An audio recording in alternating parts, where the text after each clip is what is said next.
Hello and welcome to my 7-part series on how to open up a trucking company in the US. I promise you that by the end of this series, I myself would have taken your hand and helped you through the entire process on how to open up a trucking company in the US. So you are either an entrepreneur, a company driver, or an owner-operator, and you're constantly thinking about opening up your own authorities or having your own small fleet for yourself. So let's talk a little bit about the driver and the owner operator. So you find yourself in a situation where you are a company driver, you'd like to become an owner operator, or you're an owner operator and you kind of have reached your plateau, right? So what else can you do once you are an owner operator? Well, you can have your own authorities and your own MC and your own small fleet. But how are you going to do that? Well, the 7-part series is going to teach you on how to open up your own trucking company. Well, I've just done it. So how do I know that you guys out there want to open up your own trucking companies? Because I talk to hundreds and hundreds of drivers. In all honesty, I have about 8,000 truck drivers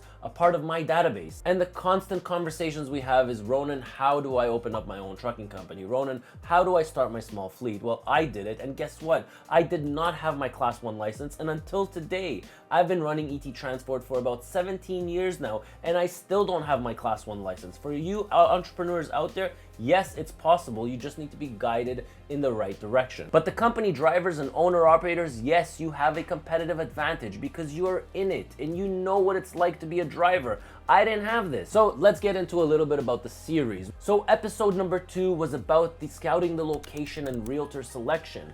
I have a big vision and I really want to have a large fleet in the US this time next year. So I needed to find the right person with the right personality that saw my vision and can implement it. So in the 3rd episode, I talk about the insurance and the insurance broker, how to get the most competitive prices. You'll see what I went through. I actually had rates at $36,000 and $40,000 for annually for one truck. And guess what? I didn't close on that. I actually got a really competitive rate. So that's part 3. So episode number 4 is all about the startup costs and the fees. How much is it going to cost us to put together a corporation? How much is it going to cost us for our DOT and the MC application, the BOC3 filings, everything step by step, every expense laid out for you that you're going to need in order to open up your small trucking company. Which leads us to episode number 5, which was about taxes and tax accountants. In the US, you have multiple corporations. I mean, you have S Corp, C Corp. I don't know the difference between them, but I needed guidance on taxes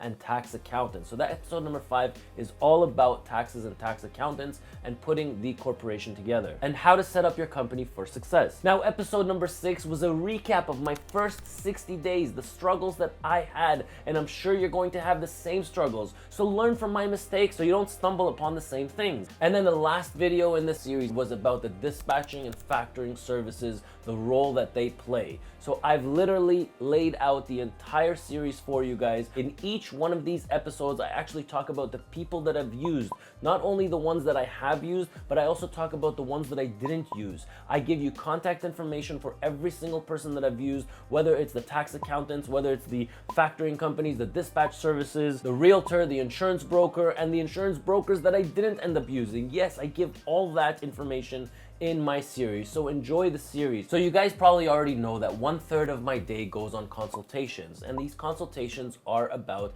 either financing trucks or want to open up their own authorities. And there's a common denominator between every single one of these people that want to open up their own authorities. After you see the 7-part series, the first step that you need to do is you need to take a dispatch course, because this dispatch course is going to show you everything you need to know about how to dispatch your trucks, about cost per mile, about rate analysis. So yes, over the last 3 months, I have created a dispatch course for you guys out there because I feel like it will open your eyes a lot, especially the people that want to have their own fleets or are owner operators that want to become fleet owners. I know because I did it. So watch the series, let me know what you think, let me know what you liked, and you can also let me know what you didn't like. Now, if you want me to create more content as a part of this series that's going to help you out there to open up your own small trucking company, send me an email at sponsorship@ettransport.ca. Don't forget to like and subscribe. I'm Ronen, and I'll catch you in my next video.